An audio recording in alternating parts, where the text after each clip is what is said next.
یہ ریڈیو پاکستان ہے، سونیا عدنان سے خبریں سنیے۔ پہلے اہم خبروں کا خلاصہ۔ وزیر اعظم نے کہا ہے کہ بارشوں اور سیلاب سے متاثرہ علاقوں میں بچاؤ اور امداد کی سرگرمیاں مکمل ہونے کے بعد بحالی کے کام کا آغاز کیا جائے گا۔ نائب وزیر اعظم آج بنگلہ دیش کے 2 روزہ سرکاری دورے پر روانہ ہو گئے ہیں۔ فیلڈ مارشل سید عاصم منیر نے بلوچستان میں پائیدار ترقی کے حصول کے لیے پاک فوج کے عزم کا اعادہ کیا ہے۔ اقوام متحدہ کی خوراک تک رسائی کے متعلقہ ادارے نے غزہ میں باضابطہ طور پر شدید غذائی قلت کی صورتحال کا اعلان کیا ہے۔ اب خبریں تفصیل کے ساتھ۔ وزیر اعظم شہباز شریف نے دریاؤں، ندی نالوں اور قدرتی آبی گزرگاہوں کے راستوں میں تعمیرات کو روکنے کے لیے ملک گیر مہم شروع کرنے کا اعلان کیا ہے۔ وہ حالیہ طوفانی بارشوں اور سیلاب کے بعد امدادی اقدامات سے متعلق اسلام آباد میں اعلیٰ سطح کے جائزہ اجلاس کی صدارت کر رہے تھے۔ وزیر اعظم نے وزارت آبی وسائل کو ہدایت کی ہے کہ خیبر پختونخوا حکومت کو متاثرہ علاقوں میں پانی کی فراہمی کے نظام کی بحالی کے لیے مکمل تعاون فراہم کیا جائے۔ وزیر اعظم شہباز شریف نے کہا ہے کہ بچاؤ اور امداد کی سرگرمیاں مکمل ہونے کے بعد بحالی کے کام کا آغاز کیا جائے گا۔ انہوں نے متعلقہ وفاقی وزراء اور سیکریٹریز کو ان علاقوں کا دورہ کرنے کی ہدایت کی جہاں امدادی سرگرمیاں جاری ہیں۔ شہباز شریف نے حکام کو مزید ہدایت کی کہ وہ بارشوں کے 2 متوقع سلسلوں کے پیش نظر ممکنہ خطرے والے علاقوں کے عوام کو موسمیاتی صورتحال سے پیشگی آگاہ رکھیں۔ صدر آصف علی زرداری نے آئین کے آرٹیکل 160 کے تحت 11ویں نیشنل فائنانس کمیشن کی تشکیل کی ہے۔ اس حوالے سے وزیر خزانہ کے مشیر خرم شہزاد نے social media platform X پر ایک نوٹیفیکیشن کا تبادلہ کیا ہے۔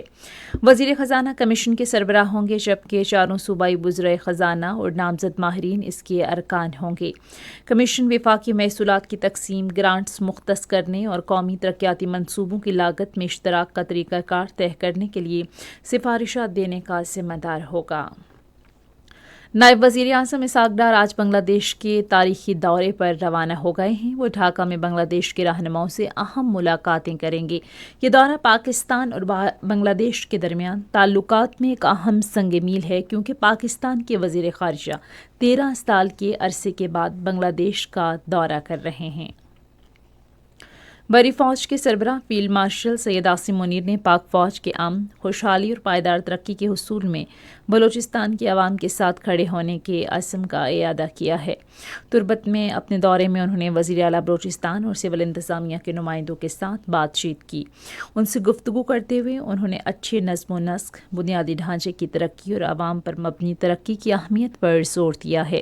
آرمی چیف نے جنوبی بلوچستان کی سماجی اور اقتصادی ترقی کو بہتر بنانے کے لیے تمام اقدامات کے لیے غیر متزلزل حمایت کا اعادہ کیا ہے۔ اس موقع پر آرمی چیف کو سیکیورٹی کی صورتحال اور جنوبی بلوچستان میں سماجی اور اقتصادی حالات کو بہتر بنانے کی کوششوں کے بارے میں جامع بریفنگ دی گئی۔ فوجیوں کے ساتھ بات چیت کے دوران آرمی چیف نے مشکل حالات میں خطے میں امن اور استحکام کو یقینی بنانے میں ان کے کردار کو سراہا ہے۔ ISPR سمر انٹرنشپ 2025 کامیابی سے ختم ہو گئی۔ پاکستان کے سب سے بڑے انٹرنشپ پروگرام میں ملک بھر سے طلباء کی کثیر تعداد نے بھرپور شرکت کی۔ 6 ہفتوں پر مشتمل سمر انٹرنشپ میں 33 شہروں کے 6,500 سے زائد طلباء نے شرکت کی۔ تعلیم اور تربیت سے بھرپور سمر انٹرنشپ میں ملک کی نامور شخصیات کے ساتھ طلباء سے خصوصی نشستوں کا انعقاد کیا گیا۔ سمر انٹرنشپ کے طلباء نے PMA کاکول، NCTC پبی اور پاکستان آرڈیننس فیکٹری واہ سمیت مختلف فوجی تنصیبات کا بھی دورہ کیا۔ ان دوروں میں طلباء نے مسلح افواج کی عملی تیاریوں اور صلاحیتوں کا مشاہدہ کیا۔ خصوصی سرمایہ کاری سہولت کونسل کی معاونت سے قومی سطح پر تیل کی تلاش میں تیزی آ رہی ہے۔ SIFC کے تعاون سے بین الاقوامی ایکسپلوریشن کمپنیوں سے رابطے کیے گئے ہیں۔ امریکی اطلاعاتی ادارہ برائے توانائی کے مطابق پاکستان میں 9.1 بلین بیرل قابل حصول شیل آئل کی غیر استعمال شدہ ذخائر موجود ہیں۔ اقوام متحدہ کی خوراک تک رسائی کے متعلقہ ادارے نے غزہ میں باضابطہ طور پر شدید غذائی قلت کی صورتحال کا اعلان کیا ہے۔ عالمی ادارے کا کہنا ہے کہ 5 لاکھ سے زائد فلسطینیوں کو غذائی قلت کی تباہ کن صورتحال کا سامنا ہے۔ غلاموں کی تجارت کی یاد اور اس کے خاتمے کا عالمی دن آج منایا جا رہا ہے۔ اس دن کا مقصد انسانی استحصال کی روک تھام اور ہر فرد کے مساوی اور غیر مشروط وقار کو اجاگر کرنا ہے۔ خبریں ختم ہوئیں۔ مزید خبروں اور تجزیوں کے لیے آئیے ہماری ویب سائٹ پر radio.gov.pk اور فیس بک کے link radio Pakistan news official پر براہ راست ویڈیو سٹریمنگ بھی ملاحظہ کیجیے۔